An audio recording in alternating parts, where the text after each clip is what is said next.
Mau berak intinya? Mau berak?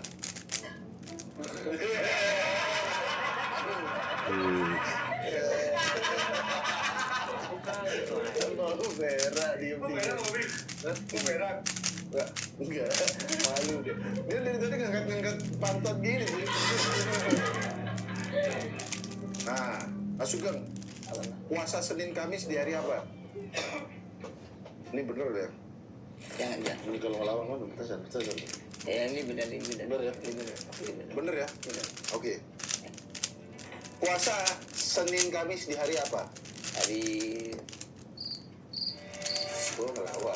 Dari diemnya sih mau ngelawak. enggak. Ngelawak lagi. Mau tiap hari ngelawak. Setiap detik melucu. Ayo puasa Senin Kamis. Baik. Tuh, ngelawak terus. Jangan bro. Baik bro. Hari mau ngelawak gimana? Baik bro. Ngelawak setiap hari lu bro. Jangan bro. Baik. Ngelawak. Lu kok pahing Senin Kamis? Coba puasa Senin Kamis setiap hari? Kamis. Senin Kamis setiap hari?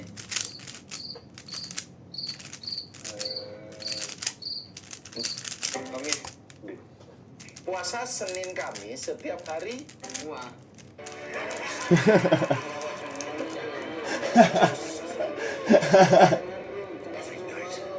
Oke, silakan Bang Kipli. Untuk pertanyaan Mas Sugeng, apakah Mas Sugeng berpuasa full 1 bulan? Puasa sebulan full nggak? Puasa sebulan full nggak? Full. Full ya? Ya full. Berapa hari? Sebulan tuh berapa hari sebulan? Sebulan itu 7 mas. 7 mas. 7. Serius nih. Bang Obing, sebulan berapa hari? 20. 30. Kalau aku 7 mas. Kalau kamu 7. Kenapa bisa beda? Ya kita tuh harus berbeda. Pertanyaan sekali lagi ya. Ya. Sebulan ada berapa hari? 30. Obing lebih baik loh dari ini. Naik 1 poin. Habis makan McD dia pinteran ya. Sebulan ada berapa hari? 7 mas. 7. Ya. Bisa minggu. Nah, itu dia. Seminggu ada berapa? 7. Nah, itu. Enggak, sebulan tuh ada 30 hari. Oh, Oke, jadi kamu puasa full 30 hari. enggak.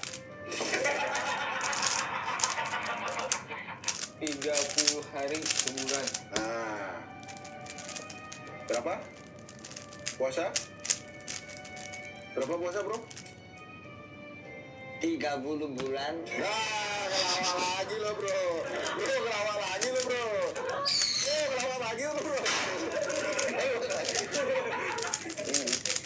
Kelawar terus lo, Bro. Dikasih tahu, jangan kelawar. Kelawar terus. Oke, Bro. Tipe ceweknya? Jadi ceweknya apa ya? Mikir. Ya, kelawar terus, Bro. Yang ngelawak bro. Ngelawar nggak nih? Cepet nih. Jangan. Iya, coba, Tio. Tak mikir. Tipe cewek, sap. Jangan. Mati aku bro, mati aku. Tipe cewek. Baheno. Udah poin Bahenol loh, bukan Caga, bukan apa Bahenol. Kalau gitu ini sudah jam 11 malam dan Saweria yang masuk berapa ya? Sekitar 3,5 jutaan itu ya. Sekitar 3,5 juta lah. Dan duit itu akan diberikan kepada 2 orang ini. Jadi tolong terima kasih dulu pada viewer yang ini. Hatur nuhun. Terima kasih Sadaya. Terima kasih dan dengan sehat, panjang umur, banyak rezeki dan juga barokah subhanahu wa ta'ala. Selalu. Saya selalu Mantap. Baik bahasa Jawa, ini bahasa Sunda. Bahasa Jawa, bahasa Sunda. Terima kasih. Tadungakno. Bahasa Sunda, bro. Satu. Bahasa Jawa dulu. Terima kasih. Tadungakno. Sehat panjang umur, banyak rezeki dan juga barokah. Sampai.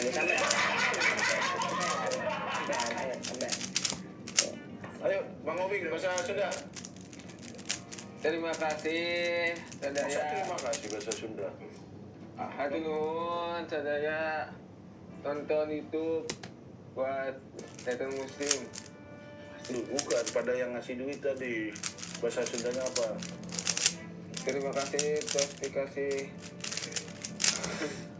sehat selalu, banyak umur. Amin. Oke, tepuk tangan buat Obing. Tepuk tangan buat Obing dan Sugeng. Jangan lupa nanti ditonton Mutan 100 edisi mereka berdua. Sekali lagi Saweria yang didapatkan malam ini akan kita berikan pada hamba sahaya ini yang ada di sini. Uang tebusan buat bebasin mereka ya. Terima kasih saya udah nonton, stay 8.000 viewer dari tadi, bro. Ngapain kita main game capek-capek dari dulu ya kan? Undang dua bonsai ini. Terima kasih, sampai ketemu lagi di Tretan.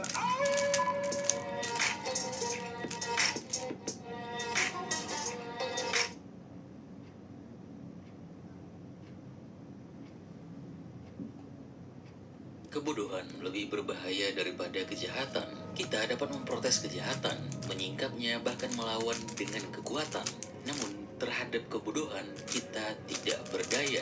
Ini adalah ucapan dari Bonhoeffer saat dipenjara oleh Nazi Jerman setelah mengkritik antisemitisme dan penindasan terhadap gereja dan diduga terlibat dalam konspirasi pembunuhan Hitler. Di penjara inilah dia sadar bahwa orang bodoh adalah sumber masalah dari semua ini. Dia sadar bahwa orang bodoh bukanlah mereka yang tidak memiliki kecerdasan, tetapi mereka yang kehilangan kemandirian berpikir. Mereka hanya mengulangi apa yang mereka dengar. Karena itu, mereka menjadi lebih berbahaya daripada orang jahat itu sendiri. Bonhoeffer menyimpulkan bahwa yang pertama, kejahatan bisa dilawan dengan kekuatan, tetapi kebodohan hanya bisa diatasi dengan pencerahan dan pendidikan. Yang kedua, orang yang cerdas sekalipun bisa menjadi bodoh ketika mereka menyerahkan pikirannya kepada massa atau otoritas yang salah. Yang ketiga, propaganda tidak menciptakan kejahatan, tetapi menciptakan kebodohan yang kemudian membiarkan kejahatan berkembang. Pada tahun 1945, beberapa minggu sebelum perang berakhir, Bonhoeffer dihukum mati. Dan di dalam surat terakhirnya, ia menulis harapan terbesar darinya untuk dunia yang bertulisan, jangan hanya takut pada kejahatan yang aktif, takutlah pada kebodohan yang membiarkan kejahatan itu berkuasa.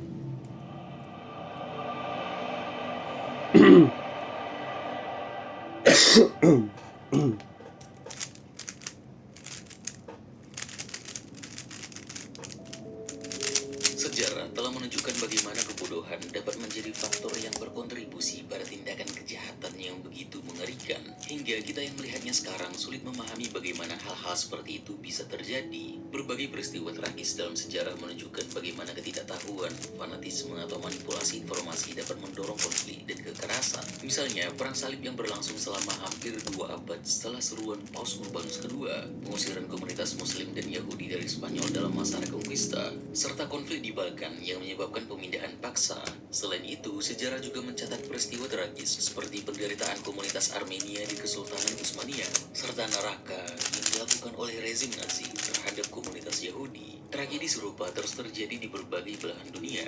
Dalam sejarah modern, ini terus berulang, mulai dari kelompok Tutsi di Rwanda, krisis yang dialami komunitas Rohingya di Myanmar, dan bahkan di Indonesia sendiri, ketegangan sosial pada komunitas Tionghoa pada periode 1965 sampai 1966, dan juga setelahnya 1998. Masalah terbesar menurut Bonhoeffer adalah karena semua orang hanya ikut saja dalam berpikir, tidak ada kemandirian sama sekali dalam proses berpikir mereka, menjadikan ini jadi semacam masalah sosiologis psikologis yang tidak bisa diselesaikan begitu saja. Dia menegaskan bahwa kebodohan bukan berarti adalah kondisi di mana seseorang atau sekelompok orang di suatu tempat itu kekurangan informasi atau kecerdasan kecerdasan, tapi memang sudah menjadi kondisi mental yang dihasilkan oleh tekanan sosial atau propaganda. Dia menulis, dalam keadaan tertentu, kekuasaan besar dapat merampas kecerdasan seseorang. Semakin banyak orang yang berada di bawah pengaruh kekuatan besar, semakin banyak yang menjadi bodoh. Bukan karena mereka bodoh sejak awal, bukan pula karena mereka tidak memiliki kecerdasan yang cukup. Mereka menjadi bodoh karena otaknya berhenti bekerja, melainkan karena pikirannya berhenti menjadi miliknya sendiri. Rezim totaliter ini bisa mengandalkan kebodohan massal melalui kontrol informasi, propaganda, dan pemaksaan ideologi. Dietrich Bonhoeffer melihatnya terjadi di sekelilingnya. Orang-orang yang dulu rasional kini mengulangi propaganda seperti litani. Mereka berbicara dengan keyakinan mutlak bukan karena mereka memahami apa yang mereka katakan, tetapi karena semua orang di sekitar mereka mengatakan hal yang sama. Mereka tidak lagi mencari kebenaran. Mereka telah menemukan kenyamanan dalam kebersamaan massa. Dan massa, sebagaimana telah lama disadari oleh mereka yang cukup tajam untuk melihatnya, bukanlah kumpulan individu yang berpikir. Massa adalah organisme buta yang bergerak bukan karena akal, tetapi karena dorongan emosi yang dikendalikan oleh mereka yang tahu cara menuntunnya. Gustave Le Bon telah menuliskannya sebelum dunia Bonhoeffer terbakar dalam api fasisme ini. Dalam The Grove, Study of the Popular Mind, ia menggambarkan bagaimana individu yang berdiri sendiri mungkin masih memiliki kehendak, tetapi begitu ia menjadi bagian dari massa, sesuatu di dalam dirinya berubah. Ia tidak lagi berpikir sebagai dirinya sendiri. Massa tidak bertanya, massa tidak meragukan, massa bergerak seperti gelombang pasang, didorong oleh ketakutan, kemarahan, dan harapan yang dikendalikan oleh suara-suara yang cukup kuat untuk menggema di atas kerumunan. Bonhoeffer melihatnya dalam setiap poster yang dipasang di jalanan, dalam setiap pidato Hitler yang disambut sorakan tanpa pertanyaan, dalam setiap tetangga yang tiba-tiba percaya pada pengkhianatan kepada negara adalah tindakan patriotik. Mereka yang dulu memiliki hati nurani kini hanya memiliki keyakinan, dan keyakinan tanpa pertanyaan bukanlah kebijaksanaan, itu adalah kebodohan. Le Bon telah menjelaskan bagaimana massa tidak membutuhkan argumen yang kompleks. Mereka membutuhkan simbol, mereka membutuhkan musuh, mereka membutuhkan pemimpin yang berbicara dengan kesederhanaan mutlak. Dia menulis, massa tidak haus akan kebenaran. Di hadapan kebenaran yang tidak mereka sukai, mereka berpaling dan lebih memilih untuk mendewakan kesalahan jika kesalahan itu menggoda mereka. Bonhoeffer tidak bisa tidak melihat kebenaran dalam kata-kata itu.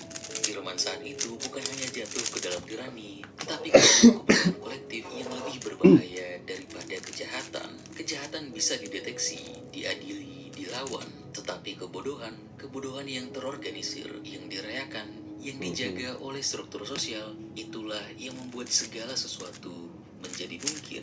Adolf Eichmann, salah satu yang bertanggung jawab dengan penuh dalam mengorganisir kengerian ini, di ruang sidangnya, dia mengatakan bahwa semua yang dilakukan adalah berdasar dari tanggung jawabnya dalam melakukan tugas. Hannah Arendt, salah satu filsuf kontroversial yang melihat ini, sadar kengerian dari semua ini, sebuah banality of evil. Menurutnya, sebuah kedangkalan kejahatan.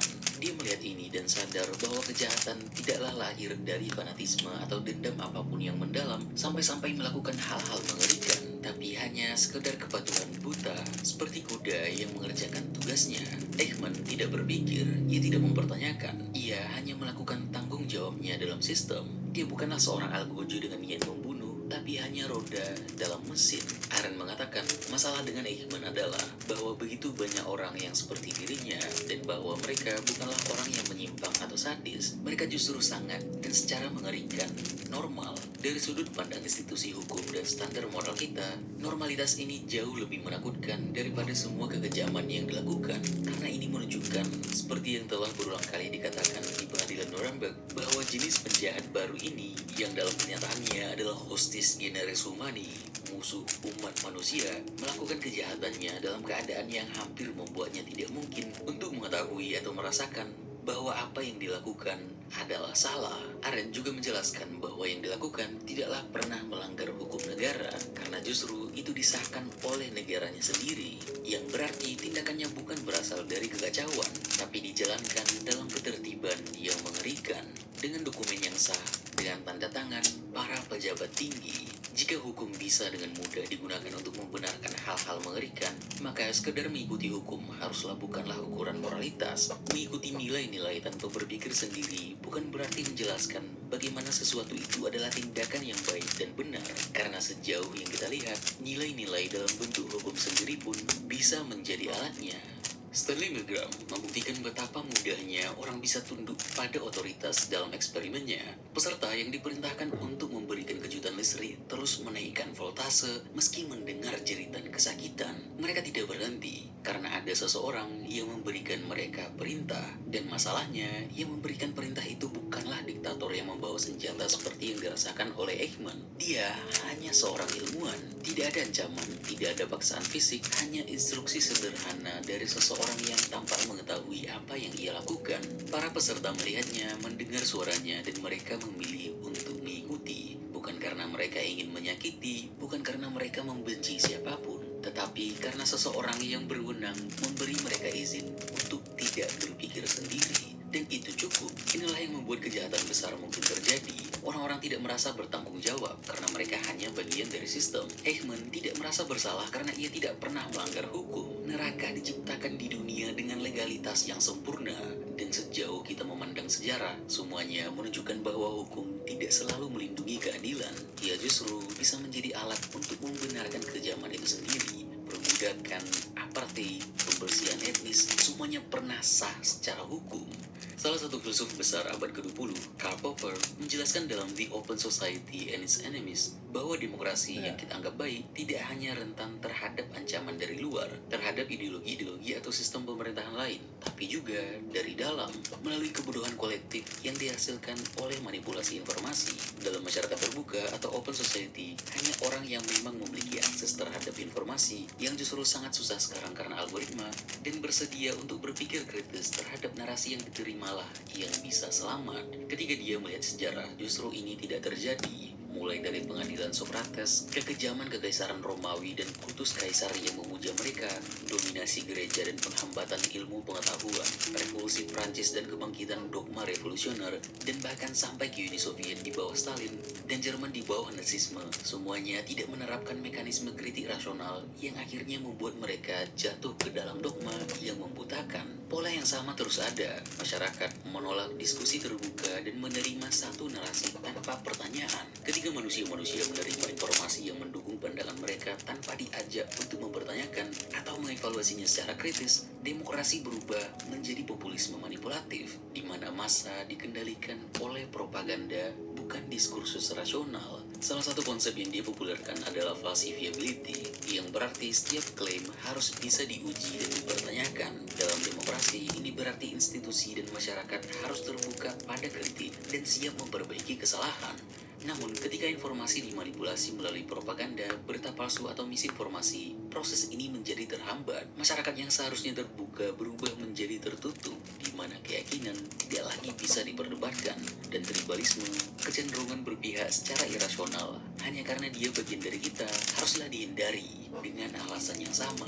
Kalau kita mencoba untuk melihat ini dalam kehidupan kita sehari-hari, akan sangat banyak muncul dan terlihat kebodohan-kebodohan yang bisa sangat berbahaya, tapi tidak kita sadari. Mulai dari era algoritma media sosial yang menciptakan ekosistem kebodohan modern, di mana banyak orang hanya menerima informasi yang sesuai dengan keyakinan mereka. Jadinya, mungkin saja membuat mereka kehilangan kapasitas untuk berpikir. Fenomena ini dinamakan sebagai efek echo chamber, di mana seseorang terus-menerus terpapar oleh sudut pandang yang sejalan dengan keyakinan mereka, baik melalui algoritma yang menyaring konten yang sesuai dengan preferensi mereka, ataupun lingkungan sosial yang dia kelilingi dirinya dengan yang hanya mendukung narasi yang dia percayai. Karena algoritma memang bekerja untuk melayani apa yang sudah duluan kita percayai dan sukai. Semua hal-hal yang bertentangan dengan itu, walaupun dia mungkin adalah kebenaran, tidak akan kita temui, yang membuat kita secara massal dikondisikan untuk menjadi bodoh dan tidak berpikir. Dalam politik, kita melihat bagaimana populisme digunakan untuk memanfaatkan kebodohan massa. Kampanye demi kampanye bukan untuk memberikan argumen rasional, tapi mengulangi narasi untuk kesetiaan emosional. Karena memang orang bodoh mana peduli soal hal-hal membosankan seperti kebenaran. Yang penting itu adalah melayani kenyamanan diri sendiri. Theodor Adorno dan Max Horkheimer melihat benihnya sejak lama. Dalam The Dialectic of Enlightenment, mereka memperingatkan bahwa kapitalisme modern tidak hanya mengontrol tubuh manusia, tetapi juga pikirannya. Industri budaya, film, televisi, dan kini media sosial bukan hanya sekedar hiburan, Tapi itu semua membentuk cara berpikir, menciptakan masyarakat yang pasif, konsumtif, dan tidak kritis. Mereka yang berada dalam sistem ini tidak merasa terkekang. Justru sebaliknya, mereka menikmati keterkungkungan mereka sendiri. Mereka tidak perlu ditipu dengan kebohongan. Mereka cukup disuguhkan dengan gangguan tanpa akhir, dengan hiburan yang membuat mereka lupa bertanya, lupa mempertanyakan, lupa berpikir. Neil Postman melihat ancaman ini dalam Amusing Ourselves to Death. Ia menulis bahwa media modern tidak menekan kebebasan berpikir. Ia hanya membuatnya tidak relevan. Tidak ada memang yang melarang orang untuk memahami dunia. Tetapi mengapa scrolling layar jauh lebih mudah? Tidak ada yang melarang mereka untuk berpikir kritis, tetapi selalu ada hiburan tanpa batas yang mengalihkan. Algoritma media sosial tidak pernah melarang seorang pun untuk berpikir. Ia hanya membuat berpikir menjadi tidak menguntungkan. Echo chamber dibentuk bukan dengan paksaan, tetapi dengan kenyamanan melihat apa yang kita ingin lihat sendiri, mendengar apa yang kita ingin dengar tanpa pernah dipaksa untuk menghadapi sudut pandang yang lain. Orwell dalam 1984 memperingatkan kita tentang dunia yang dikontrol oleh penindasan. Huxley dalam Brave New World memperingatkan kita tentang dunia yang dikendalikan oleh kenikmatan. Kenyataannya kita mendapatkan keduanya. Pertanyaannya kini bukan lagi apakah kita bebas untuk berpikir. Pertanyaannya adalah apakah kita masih peduli untuk berpikir. Menurut Bonhoeffer, kebodohan tidaklah bisa disembuhkan dengan pendidikan. Orang bodoh seringkali sangat puas dengan dirinya sendiri dan menjadi marah ketika dipertanyakan. Mereka menjadi tidak sadar akan kekuatan yang telah memperalat mereka. Menurutnya, orang bodoh telah menyerahkan otonomi berpikir mereka kepada kekuasaan eksternal. Mereka bukan hanya tidak tahu, tapi memang tidak mau tahu. Karena mengakui kesalahan mereka sendiri berarti akan mengguncang identitas dan keyakinan mereka sendiri. Itulah mengapa mereka seringkali merasa bahwa ilmu pengetahuan itu berbahaya dan bukan sesuatu yang seharusnya dimiliki. Aneh memang, tapi begitulah kenyataannya. Mereka lebih memilih bodoh asal nyaman daripada mengetahui kebenaran yang seringkali memang bukan sesuatu yang menyenangkan. Kalau misalnya kita mencoba untuk berdebat dengan mereka atas nama kebaikan, mencoba untuk membuat mereka sadar bahwa yang mereka percaya mungkin tidak benar, kita tidak akan mungkin bisa meyakinkan mereka. Karena ada perkataan populer mengenai kesisiaan ini, semacam analogi. Ketika kita berdebat dengan orang bodoh, itu sama saja dengan bermain catur dengan mereka.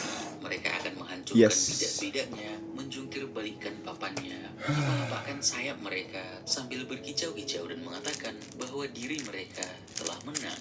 Karena bagaimanapun, mungkin saja kita sudah berada dalam malapetaka, sebuah neraka, dan mungkin saja satu-satunya cara adalah mengikuti yang dikatakan oleh Bonhoeffer, menyadarkan semua orang untuk kembali mulai berpikir, menyadarkan bahwa berpikir bukanlah hal yang salah, bukanlah hal yang tidak benar untuk dilakukan, dan bukanlah sebuah hal yang mengerikan. Jika kita kembali ke Hannah Arendt dan Karl Popper pun, mereka memiliki ide yang mirip untuk solusi terhadap hal ini. Kita memang harus mulai berpikir kembali, tetap berpikir, karena ketika kepatuhan menjadi kebiasaan, di situ justru kejahatan menjadi banal, dan dunia hanya akan terus-menerus mengulangi sejarahnya. Jadi, berpikirlah dengan bebas.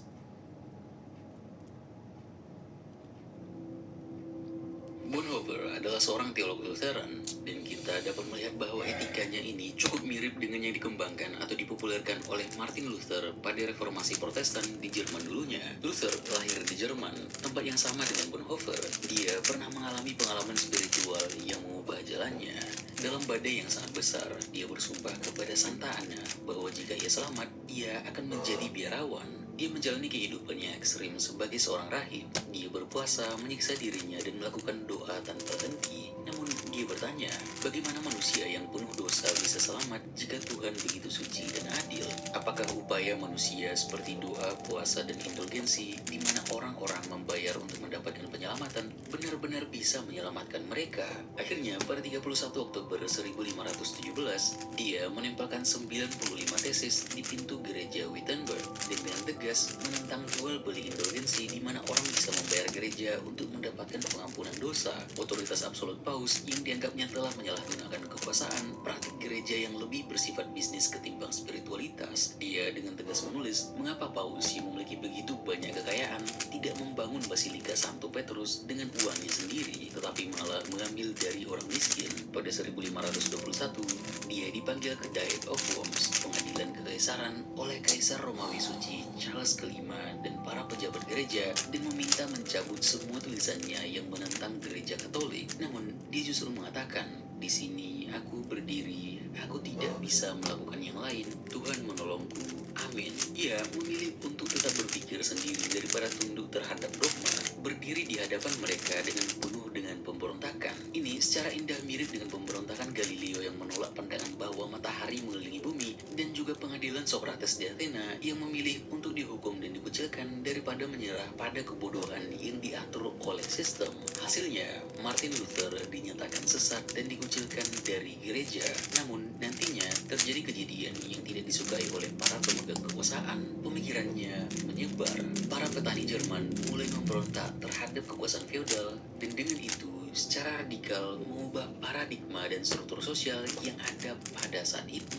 Dia menuliskan, tidak ada yang lebih berbahaya daripada ketika firman Tuhan diambil dari kita atau dipalsukan, maka yang tersisa hanyalah kesalahan dan kegelapan, dan manusia dengan mudah menjadi mangsa iblis. Ini mengingatkan kita pada ide Bonhoeffer bahwa kebodohan bukanlah kurangnya pengetahuan, tapi hilangnya kebebasan dalam berpikir.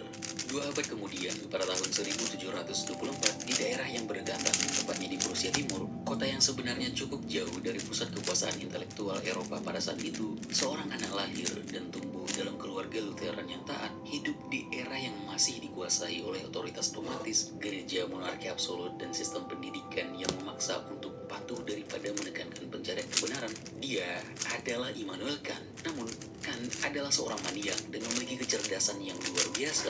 Ia belajar filsafat, ilmu alam, dan matematika, dan salah satu yang membentuknya adalah pertanyaan tentang kebebasan manusia.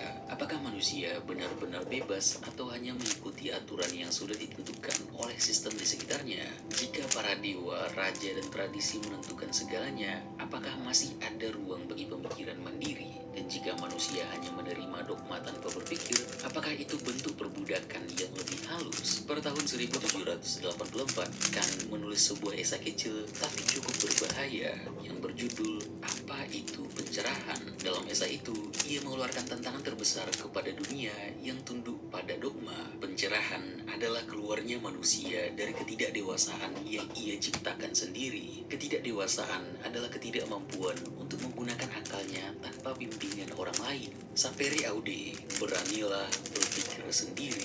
Kata-kata ini adalah seruan perang terhadap kebodohan yang disengaja. Bagi Kant, ketidakdewasaan bukan karena kurangnya kecerdasan, tetapi karena ketakutan untuk berpikir. Manusia membiarkan dirinya diperbudak oleh gereja, negara, atau tradisi karena lebih mudah menerima aturan daripada mencari kebenaran sendiri. Inilah kejahatan terbesar dalam sejarah umat manusia, perbudakan intelektual.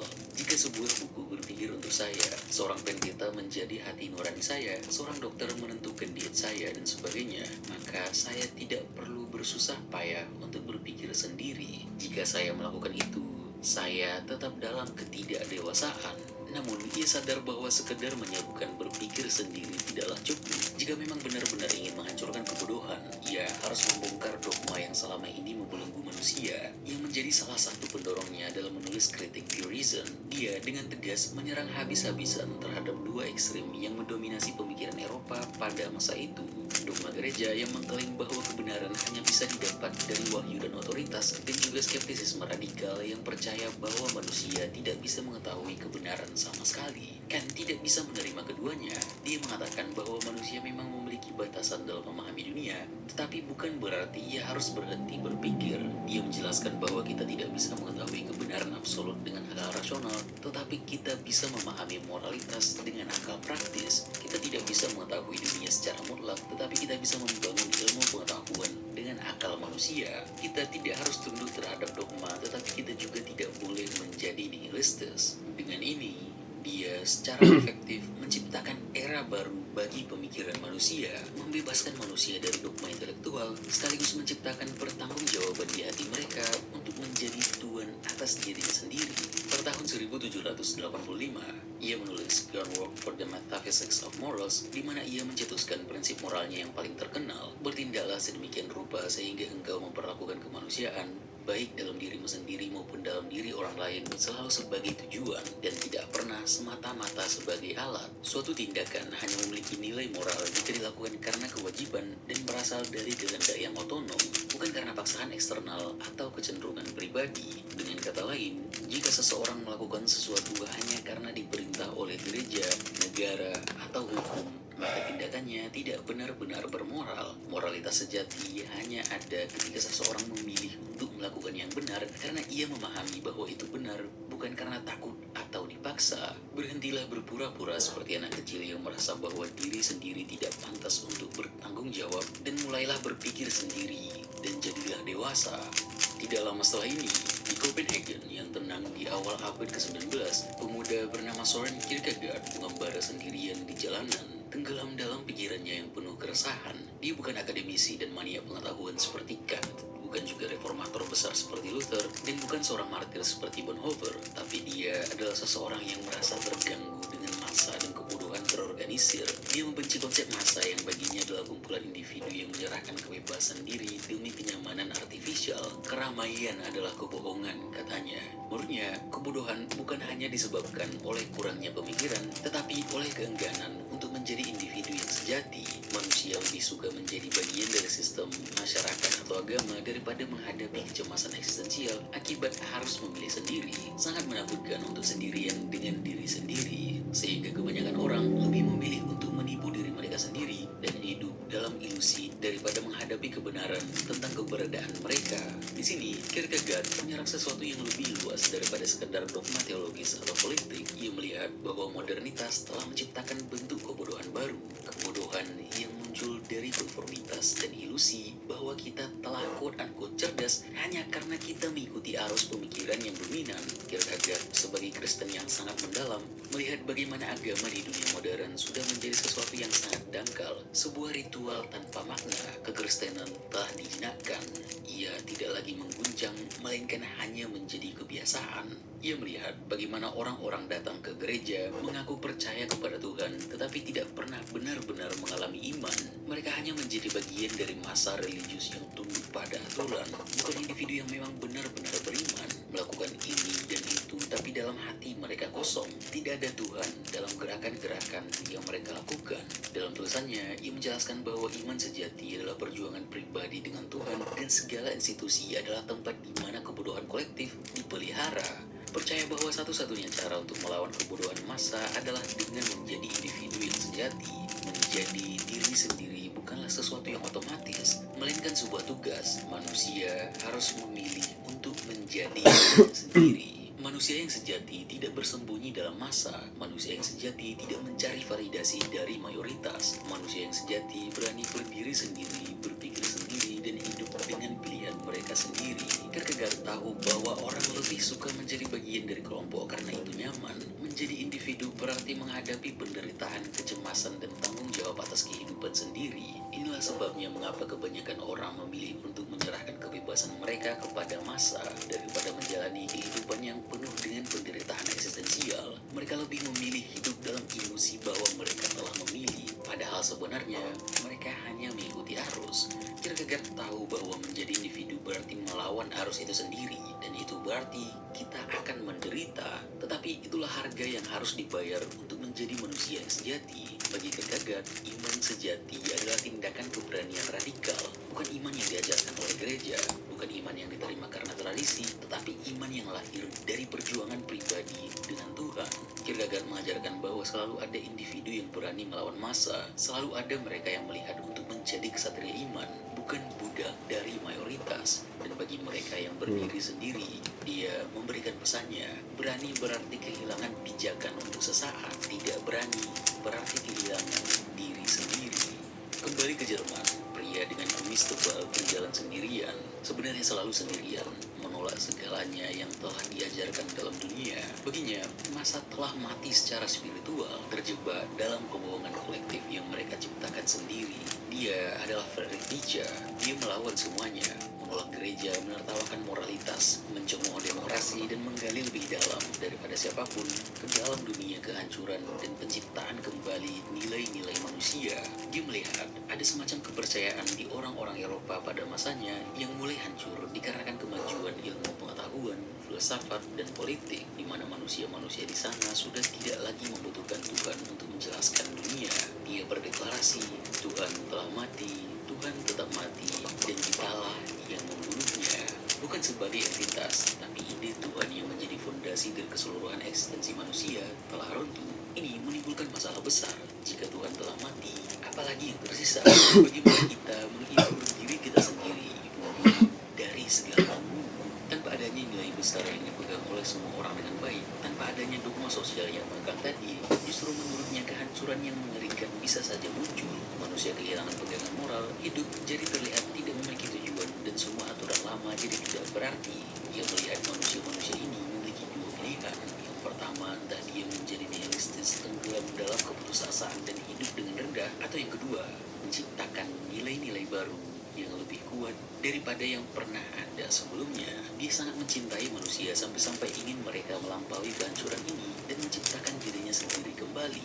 Dia melihat bahwa kebanyakan orang justru akan tetap menciptakan dogma baru dengan menjadi kawanan nihilistik, lebih memilih untuk putus asa daripada menjadi pribadi kreatif dan menciptakan nilai sendiri. Massa adalah sekumpulan domba, kemana satu pergi yang lain mengikutinya. Mereka mengikuti secara buta dan tidak berpikir sendiri. Dia menyebutnya sebagai moralitas Buddha, di mana orang baik didefinisikan sebagai mereka yang patuh, tunduk, dan tidak melawan, dan orang jahat adalah mereka yang kuat, berani, dan berusaha mencapai kejayaan. Moralitas yang dipuji oleh masyarakat, menurutnya bukanlah kebenaran mutlak, tapi justru warisan sejarah yang diterima tanpa berpikir. Dalam Genealogy of Morals, ia mengajukan pertanyaan yang jarang dipertanyakan. Dari mana sebenarnya moralitas kita berasal? Jika kita percaya bahwa sesuatu itu baik, apakah itu karena benar-benar baik atau karena kita telah diajarkan untuk mempercayainya? Ia menolak gagasan bahwa moralitas adalah sesuatu yang universal dan tak berubah. Justru ia berpendapat bahwa nilai-nilai moral berkembang sebagai hasil dari konflik kekuasaan, emosi, dan kebutuhan sosial, bukan sebagai kebenaran absolut yang ditanamkan oleh dewa, tangan-tangannya, para penggemanya, dan apapun yang mereka ciptakan. Dan yang paling berbahaya, menurutnya, adalah ketika nilai-nilai ini diterima begitu saja, tanpa pernah dipertanyakan kembali. Ketika moralitas tidak lagi dipertanyakan, justru diinstitusikan dan dijadikan suatu tempat di mana semua orang tunduk terhadapnya tanpa bertanya, inilah yang namanya kematian pikiran, belenggu bagi jiwa, dan kebutuhan kreativitas. Nietzsche mungkin saja akan mengatakan itu. Manusia tidak lagi menentukan nilainya sendiri, tapi hanya mewarisi aturan yang dibuat oleh generasi sebelumnya. Tidak lagi hidup dengan otentik, tetapi hanya mengulangi perintah yang diberikan kepada mereka. Dan ketika makna besar yang menjadi ikutan semua orang telah mati, nihilisme muncul dan kebingungan, keputusasaan atau kesenangan kosong untuk mengalihkan diri dari kehampaan. Dan inilah jalan terbaik menurut Nietzsche bagi manusia menuju kehancuran. Jika manusia tidak memiliki makna yang lebih tinggi, mereka akan mencari pelarian dalam dogma baru, dalam konsumerisme, dalam berkomunitas, dalam perpatuhan buta yang sama seperti sebelumnya. Mereka akan menjadi bagian dari kawanan yang baru, dengan aturan yang berbeda, tetapi dengan pola pikir yang sama. Dan sama dengan para pemikir sebelumnya, mereka memiliki nilai yang esensinya sama, hanya nama dan istilahnya saja sebenarnya yang berbeda. Nietzsche menyebutnya Übermensch, manusia yang tidak tunduk pada nilai lama, tapi membentuknya sendiri, tidak mewarisi moralitas tanpa berpikir, tidak tunduk pada nilai apapun, karena semua orang mengatakan bahwa memang begitulah seharusnya, tapi dia berkembang, menciptakan maknanya sendiri, menciptakan kehidupannya sendiri. Mungkin memang benar yang dikatakan oleh Bonhoeffer bahwa kebodohan adalah hal yang memperbolehkan adanya kejahatan, atau mungkin justru sumber terbesar dari kejahatan itu sendiri yang membuatnya lebih mengerikan dari kejahatan. Dan mungkin satu-satunya cara untuk bisa keluar dari sini adalah bukan dengan mengajari, tapi dengan mendorong manusia untuk mulai menjadi dewasa dan berpikir sendiri. Jangan hanya pasif merasa bahwa semua yang dipikirkan oleh orang lain sudah pasti benar. Dan seperti yang dikatakan oleh Immanuel Kant, sapere aude, beranilah berpikir sendiri. Terima kasih.